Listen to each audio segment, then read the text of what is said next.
talk about Jesus. I'm Matthew. I'm Jess. And this is going to be a more topical, almost one-off type study. We might go into a few more parts of it, but the first part is... Was Jesus just a prophet? Yeah, very controversial. I think we're going to have a series that is, was Jesus just a fill in the blank? Because as we're doing this, we're discovering there's so many different things. Mm-hmm. But yes, this is going to be a little bit more of a controversial, what would you call it? Like a series, because obviously these are beliefs held by other religious groups. And we want to make sure that everybody here knows that we're coming from a place of just wanting to get the truth out there about Jesus and his teachings and the things that he said. Not to just like be offensive or hateful to people, but to make sure that we're all at least informed about the things that Jesus said. Yeah, a lot of people say a lot of different things about Jesus, and there's a lot of other religious texts that still have Jesus in it. But I feel like the best place to know what Jesus was what he actually said, not just references to... Right.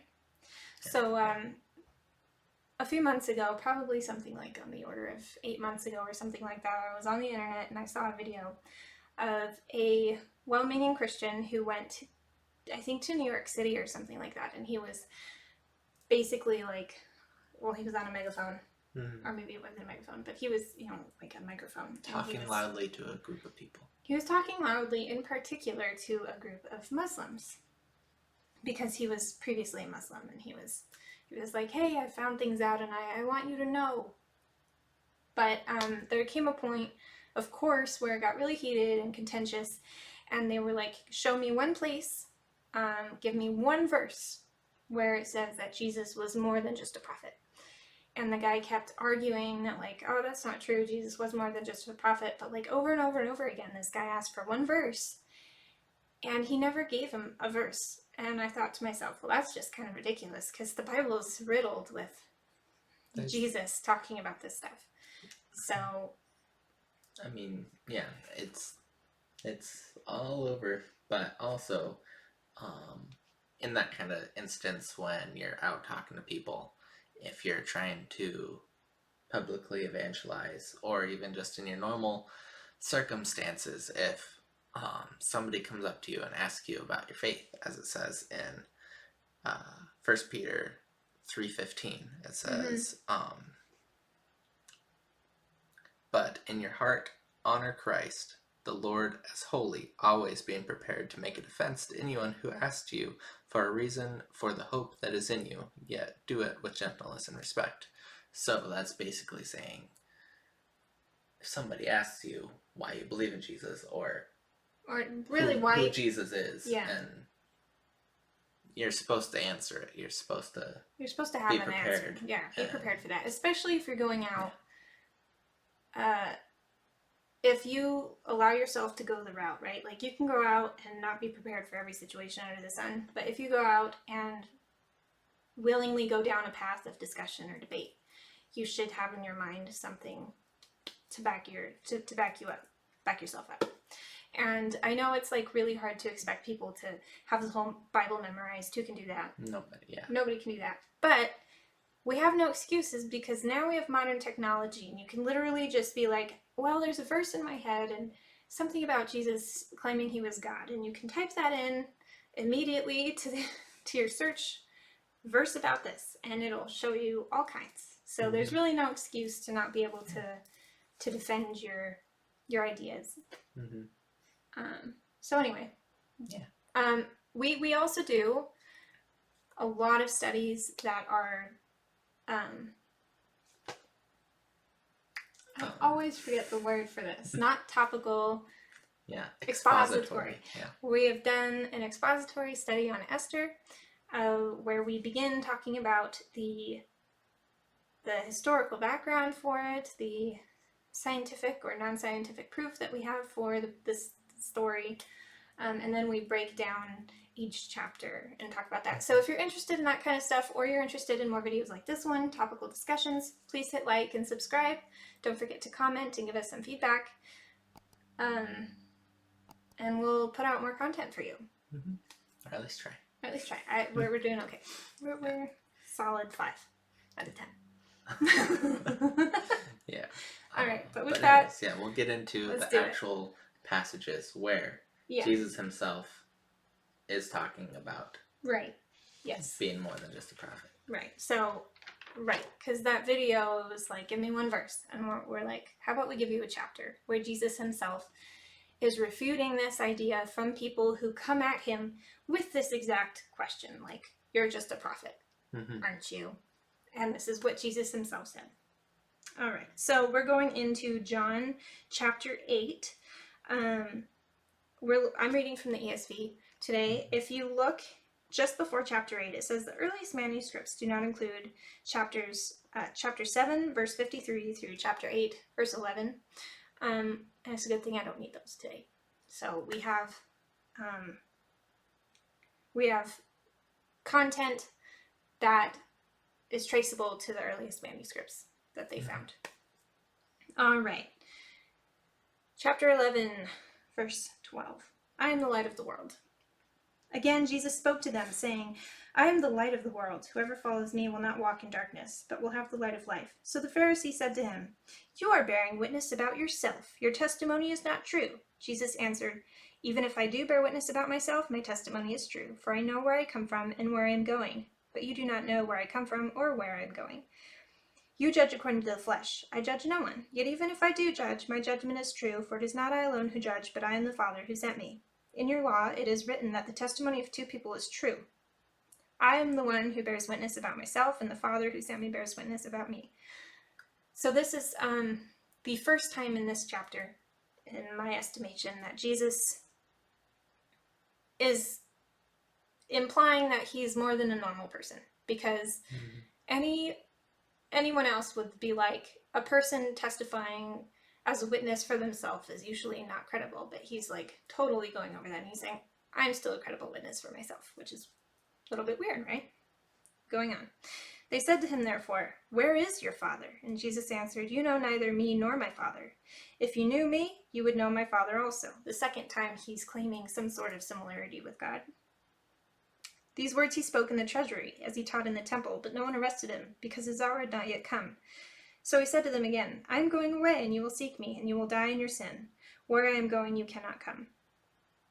I highlighted this just because it's a prophetical statement, and if it would come true, which it did, then that implies that he was accurate, and why would he be accurate unless he had some sort of divine inspiration at a minimum? So the Jews said, Will he kill himself, since he says, Where I am going, you cannot come? He said to them, You are from below, I am from above. That's the third time he claims some sort of non-humanness. You are of this world, I am not of this world. I told you that you would die in your sins, for unless you believe that I am he, you will die in your sins. So they said to him, Who are you? Jesus said to them, Just what I have been telling you from the beginning. I have much to say about you, and much to judge, but he who sent me is true, and I declare to the world that I have heard from him. What I have heard from him. They did not understand that he had been speaking to them about the Father, so Jesus said to them, When you have lifted up the Son of Man again in prophecy, then you will know that I am he, and that I do nothing on my own authority, but speak just as the Father taught me.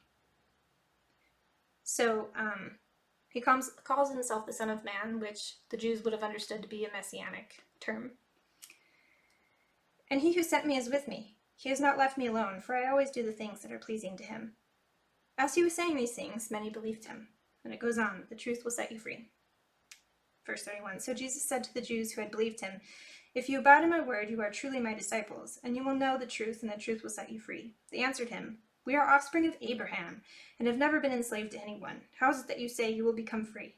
Jesus answered them, Truly, truly, I say to you, everyone who practices sin is a slave to sin. The slave does not remain in the house forever. The Son remains forever. So if the Son sets you free, you will be free indeed. That's the 5th time he claims to be on par with God by claiming that he has the same authority as God as the Son of God. I know that you are the offspring of Abraham, yet you seek to kill me because my word finds no place in you. I speak of what I have seen with my father, and you do what you have heard from your father.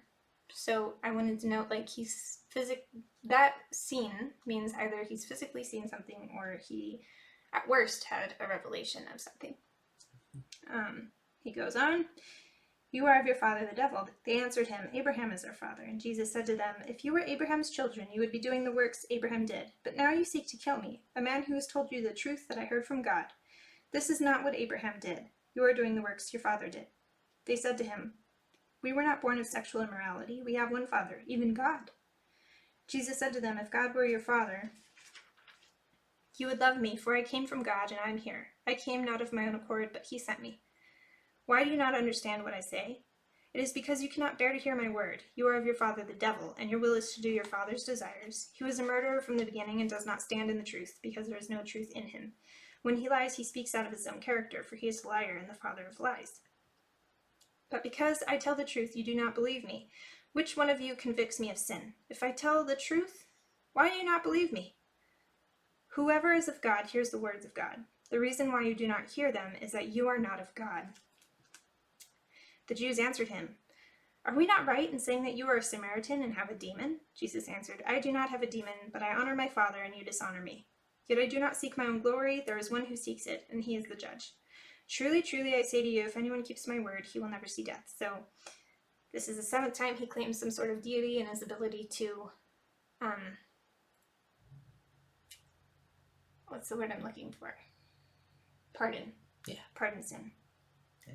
The Jews said to him, now we know that you have a demon. Abraham died, as did the prophets. Yet you say, if anyone keeps my word, he will never taste death. Are you greater than our fathers Abraham, who died, and the prophets died?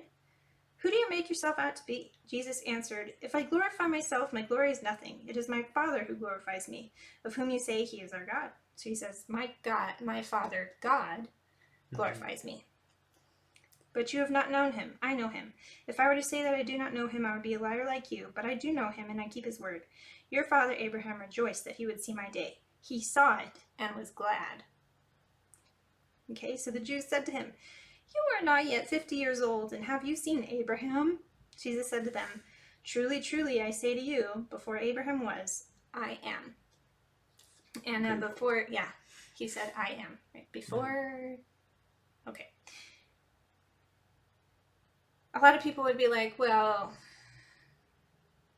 what if that's not what he meant? But obviously they understood what he meant because they picked up stones to throw at him, but Jesus hid himself and went out of the temple. Especially the Pharisees, they definitely know the Mosaic text. I am. Yeah, Son of Man, I am, my Father. Mm-hmm. Yeah. So, yeah, there you have a whole chapter. Where Jesus repeatedly is claiming divinity, claiming divine power and authority, or sameness with God. And they don't understand over and over and over again. He starts seemingly getting frustrated, and he's like, why don't you understand me? And then he's like, you don't understand me because you're not of God. Yeah. You don't see the truth. Yeah, that's... Yeah, so I mean, there you go. It's astounding. Yeah, nine different spots in one chapter where he's claiming to be more than just your standard run-of-the-mill prophet. Standard run-of-the-mill. Right. Yeah, which even those pretty tricky. Yeah. Yeah. So, and then we have some other points that we're wanting to cover as well. One of those being John chapter 10. What is the 37 through 39? 37 and 39.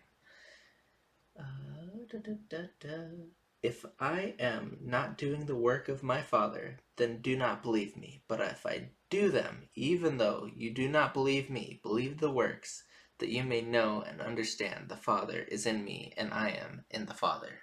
Yeah, so just in case the first chapter wasn't enough, you also have many verses like that one. Yeah, and it's just that pure resemblance of we are of one volition. Yeah, we're not even that, but like we're the same. Yeah. We're together in this. Mm-hmm. So a lot of problems, like, so Jews, contemporary Jews, rabbinical Jews right now will say that they'll admit that he was Mary's son, that he was a teacher, that he at the time was a respected miracle worker, even though Jews at the time totally didn't respect him. They thought he was doing the devil's work. Um, Make sense. Yeah, they currently acknowledge that he claimed to be the Messiah, but they don't think he was the Messiah. And they admit that he was crucified with eyewitnesses. But that's kind of where it goes. Yeah. I don't think they believe in the resurrection at all.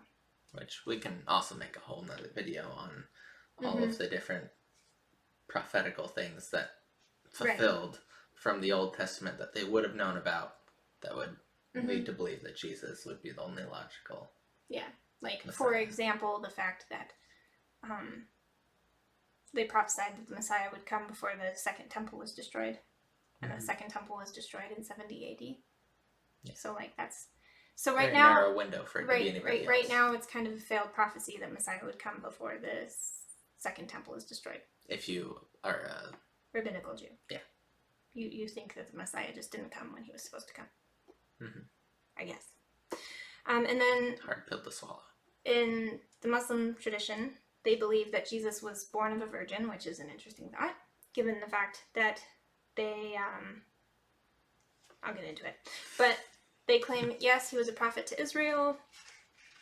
The Quran says that, yeah, he was a prophet to Israel, but he was not God, because he and Mary had human functions. They ate with people. They did other things that were not what they considered to be rational for God to do.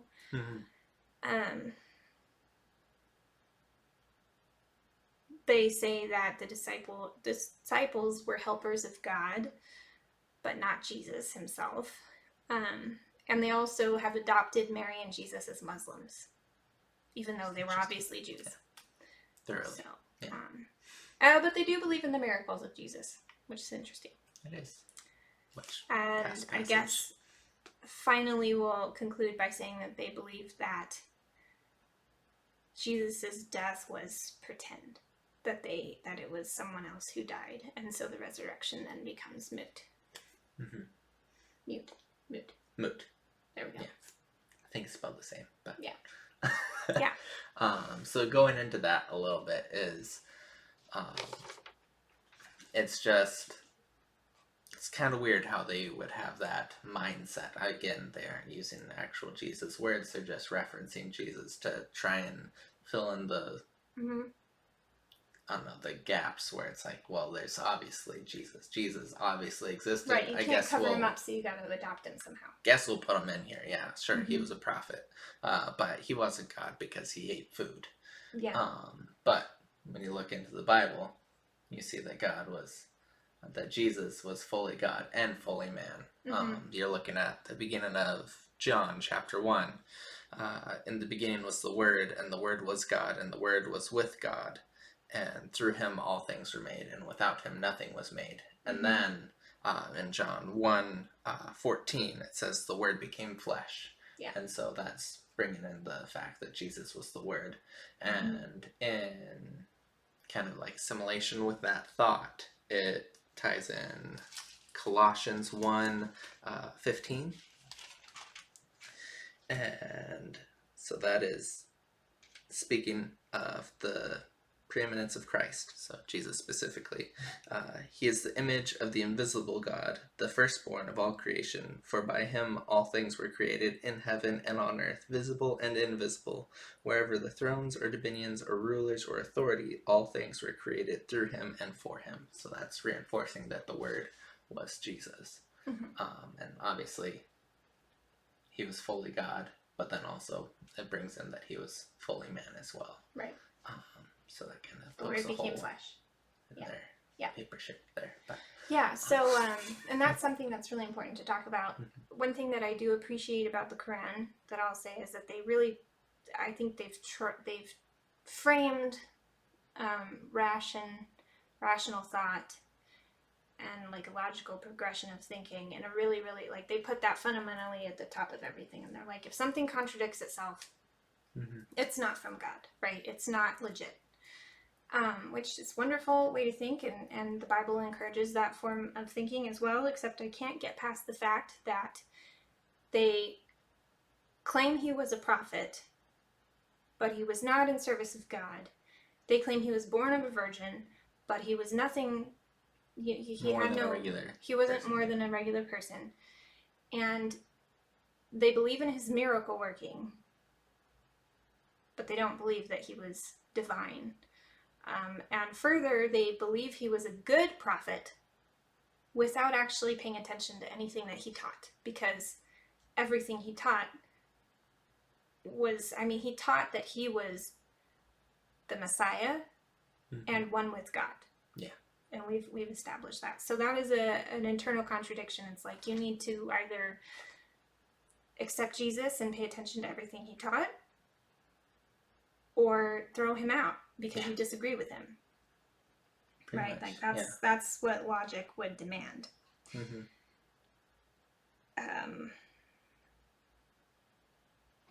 There are many problems with these contradictions. That's one of them, right? With this contradiction that they have. That's one of them.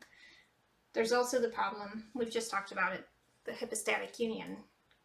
God being fully, well, Jesus being fully God and fully man is a huge problem for them because of the biological functions that he had.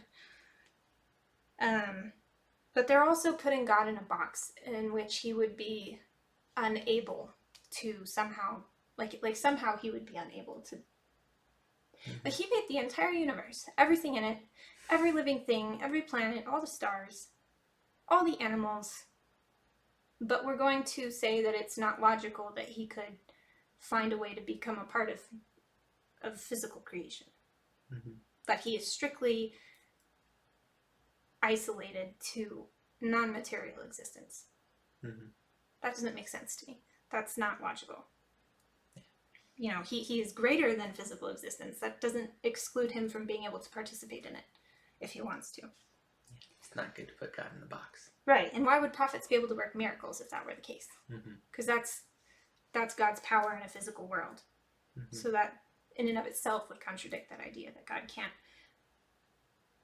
like influence the world or be a part of it. Mm-hmm. So anyway. Yeah. Moving on. Another argument that comes up with Jesus being just a prophet or basically a normal person with some gifts given by God, they say that he went by the Son of Man, and so did Ezekiel. In fact, they say Ezekiel was called a son of man 90 times or something like that. And Jesus was called the Son of Man 88 times. So, like, obviously, he's just a man, right? But I needed to point out grammatical differences. This is very simple to reconcile in the Christian tradition. There's a difference between a son of man and the Son of Man. This is not just specifically in the Christian tradition, but also in rabbinical Judaism. It was well established that the Son of Man was a term for the Messiah. If you go into Daniel, let me just go there and read it to you guys. Because why not, right? Mm-hmm. If I can find it, that would help, right? Yeah. Okay. Because the best way to defend the Bible is going through the Bible. Right. So, right. Rabbinical Jews, Old Testament Jews, modern rabbinical Jews know and knew that the term the Son of Man was in reference to the Messiah to come. Right? Mm-hmm. It was a prophetical term for the Messiah. Daniel 7:13 through 14 says, this is a vision that Daniel has. The title is, The Son of Man is Given Dominion.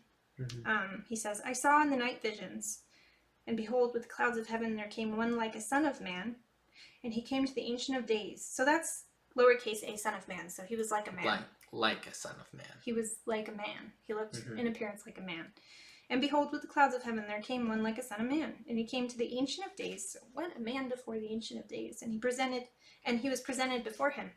And to him was given dominion and glory and a kingdom, that all peoples, nations, and languages should serve him. His dominion is an everlasting dominion, which shall not pass away, and his kingdom one that shall not be destroyed.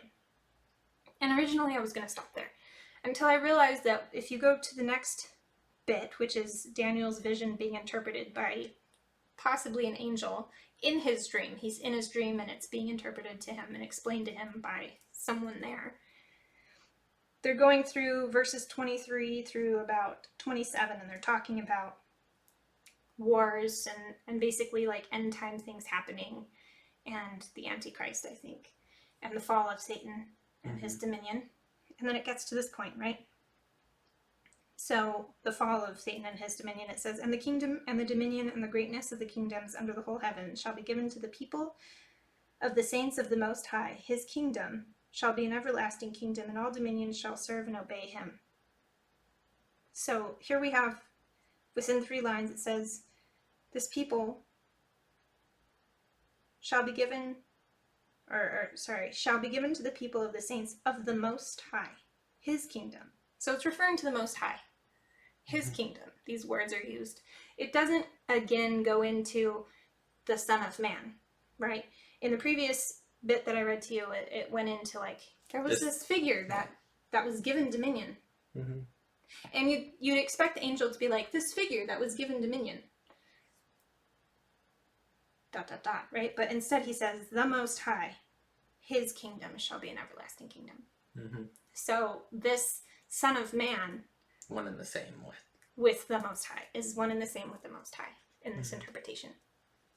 So the Old Testament is riddled with this stuff, but people just don't see it, I guess. Yes. It's kind of sneaky. Lost in translation sometimes. Or just like reading through it too quickly, I guess. I don't know. But anyway, I thought it was important to talk about that. Yeah. Yeah. That's pretty much what I've got. So you either have to... You can't just claim that Jesus was a good teacher and a good prophet, and then ignore everything that he said, because that doesn't make him a good teacher. Yeah, I think or a good prophet, right? That really ties in with a really famous saying of C.S. Lewis, where Jesus is one of 3 L's.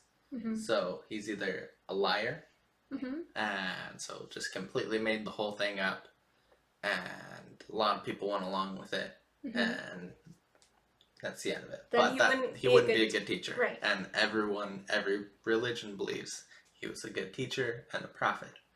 So that one doesn't make sense. He could be a lunatic. So he truly believes himself that he is Lord, and he got more people to believe that he was Lord as well. But that doesn't explain his ability to work miracles. It doesn't.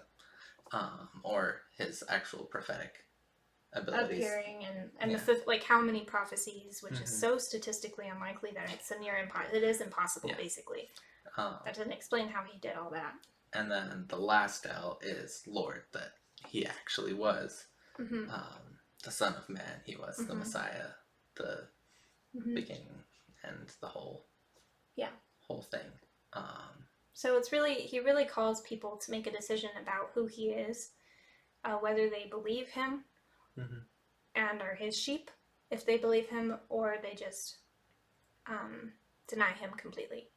Yeah. And at the end of the day, it's a good tie-in. Just if you're watching this video and you don't believe in Jesus yet, or you've been trying to think if you believe in Jesus, the best way to start is with John 3:16. For God so loved the world that he gave his only son, Jesus Christ, that whoever just believes in Jesus will have everlasting life in heaven. All you have to do is believe that Christ was the Son of Man. Son of God. Son of God. He was the Son of Man, but he was the Son of God, came down, and he died for you so that you'd be able to go to heaven. And justified. He was your sacrifice. And so, that's purely all you have to do. Ephesians 2:8 says it's for by grace that you've been saved through faith. So your faith is your belief in Jesus. And that's all that you need in order to be able to go to heaven. And if you do believe those things, then you can start proclaiming it. You can pray to God and thank him for what you now believe, So the way that you begins changed the, your mind, yeah. and I suggest you try and find a church. Yeah, so begins the Yeah. journey to sanctification, right? That's a different part of the process. Mhm. But your The whole salvation, discipleship yeah, and all that. your Yeah. salvation is based on your decision to put your faith and trust in Jesus. Yeah. And so. And believe what he said. Yeah. Believe that he was and is who he said he is. Mm-hmm. That's Exactly. it. It's very simple. But apparently it's not that simple. And maybe that's why that's really the only hard. requirement, right? Yeah. Well, why is it easy believism? Why is it so easy? Well, I don't think it's very easy. It's simple. It's not easy. Right. That's the answer. Simple, not easy. Yeah. So, with that, I think we hit most of our big points for was Jesus just a prophet? No, he was not. Yeah. Nope. And so. Not if you listen to anything he said. He was either Lord, lunatic, or liar. Yeah. Not just prophet. Mm-hmm. Though he was a prophet too. Yeah. Please try and keep our channel in mind. We're going to do some more along this thread at some point. We're also going to try and get back into our expository stuff. Still nailing down the details on that. But just keep your eyes open. And we look forward to seeing you guys next time. Don't forget to hit like, subscribe, and share this with your friends. Help us out. Thanks. Bye.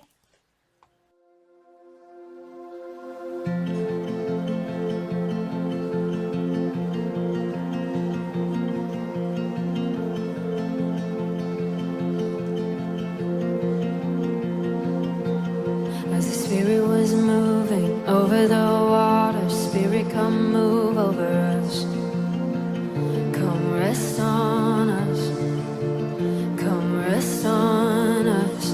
As the Spirit was moving over the water, Spirit, come move over us.